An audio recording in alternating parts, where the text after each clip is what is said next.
जब हम बात करते हैं प्रोग्राम्ड लर्निंग या प्रोग्राम्ड इंस्ट्रक्शंस की, दोनों चीज़ें एक दूसरे से समझेंगे आप। हम जब क्लास में अनुदेशन करते हैं यानी इंस्ट्रक्शन देते हैं तो उसका उद्देश्य क्या होता है? उसका उद्देश्य होता है कि बच्चे सीखें।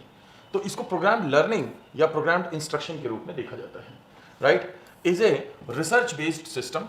ये एक रिसर्च बेस्ड सिस्टम है which helps learners work successfully, जो कि हेल्प करता है लर्नर्स की सक्सेसफुली किसी फील्ड में काम करने के लिए। राइट जी, the method is guided by research done by a variety of applied psychologists and educators। मुख्य रूप से ये जो काम किया गया है इसमें जो सबसे महत्वपूर्ण भूमिका है वो सबसे महत्वपूर्ण भूमिका है इसमें अप्लाइड साइकोलॉजिस्ट की। अप्लाइड साइकोलॉजी मतलब साइकोलॉजी आपको पता है in its true form psychology क्या है, उसको जहाँ पे लागू किया जाता है तो वो बन जाती है अप्लाइड साइकोलॉजी। ठीक है ना जी। ये एजुकेटर्स और अप्लाइड साइकोलॉजिस्ट द्वारा तैयार किया गया जो प्रोग्राम्ड इंस्ट्रक्शन है, इसको हम इसके कुछ मेन फैक्ट्स को पहले समझ लेते हैं और फिर आगे बढ़ेंगे। The learning material is in a kind of text book और टीचिंग मशीन और कंप्यूटर। जो लर्निंग मटेरियल होता है वो किस रूप में हो सकता है? एक टीचिंग मशीन के रूप में हो सकता है, यानी कि एक लैपटॉप पे हो सकता है, एक टैब पे हो सकता है, एक फ़ोन में हो सकता है, या नॉर्मल एक पेपर टेक्स्ट बुक के रूप में भी हो सकता है। The medium presents the material in a logical and tested sequence। जो मीडियम होता है वो प्रेजेंट करता है एक लॉजिकल सीक्वेंस में, एक वे में। एक सबसे पहली चीज जिसको याद रखना है वो यही है कि एक लॉजिकल एंड टेस्टेड सीक्वेंस, यानी कि पहले से ही जिसको टेस्ट किया जा चुका हो कि किस सीक्वेंस में आना है। आप अपनी मर्जी से चैप्टर्स नहीं खोल सकते या चैप्टर्स नहीं देख सकते। The text is in A small step और लार्ज चंक्स। जो चीज़ें दी हुई होती हैं वो बहुत छोटे छोटे स्टेप्स में बटी होती हैं और फिर बाद में जाकर के उसके चंक्स बनते हैं। इसका मतलब क्या है?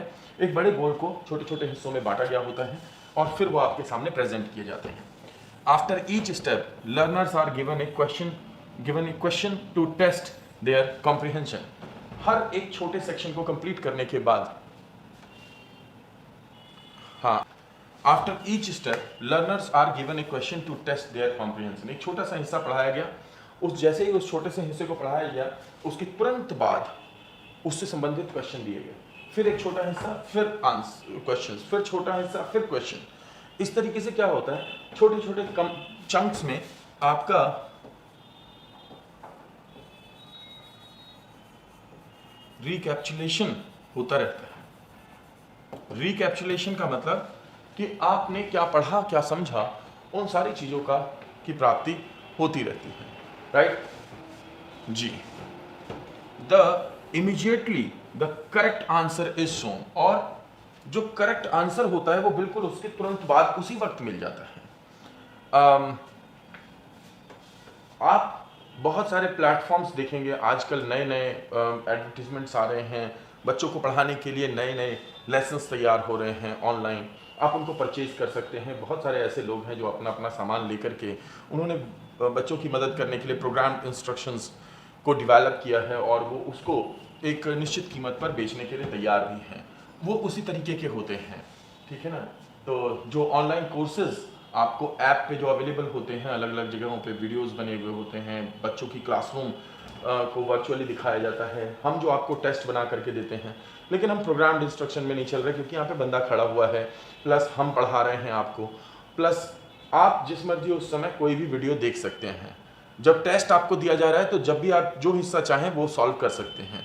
तो हम पूरी तरह से प्रोग्राम्ड इंस्ट्रक्शन नहीं है, व्यक्ति को रिप्लेस नहीं करता प्रोग्राम्ड इंस्ट्रक्शन, सबसे पहली बात को याद रखिएगा। यानी कि जो टीचर है वो अपनी जगह पे रहेगा, वो पढ़ाएगा, लेकिन जो स्टूडेंट की आज़ादी होती है कि वो कुछ भी पढ़ सकता है कहीं पर भी जा करके, वो वहाँ पे उसको पहले से ही एक सिस्टमैटिक वे, ट्रायल टेस्टेड वे होता है कि इसके बाद अगर बच्चा ये पढ़ेगा तो उसको ज़्यादा समझ में आएगा। इस आधार पे जब तक वो अपना पहले वाला गोल कंप्लीट नहीं करता तब तक उसके सामने नेक्स्ट चैप्टर, नेक्स्ट चैलेंज या नेक्स्ट गोल आएगा ही नहीं, नेक्स्ट सेक्शन आएगा ही नहीं। तो वो उसको विजिबल तभी होगा जब वो पहले वाले पे मास्टरी कर ले। ये प्रोग्राम्ड इंस्ट्रक्शन की बात है। तो this means that the learner at all stages makes responses and is given immediate knowledge of results। बच्चा हर जगह पे आंसर करता है और उसको उसी वक्त रिजल्ट मिल जाता है। ये वाला जो है, इसमें हमने प्रोग्राम इंस्ट्रक्शन को अपनाया है कि जब भी आप टेस्ट देते हैं तो टेस्ट के तुरंत बाद आपको रिजल्ट्स मिल जाते हैं। लेकिन ऐसा नहीं है कि हम आपके ऊपर किसी प्रकार की बाधा लगाते हैं कि इस चैप्टर के बाद ये होगा।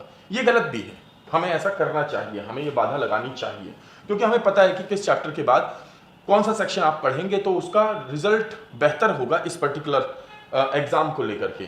कुछ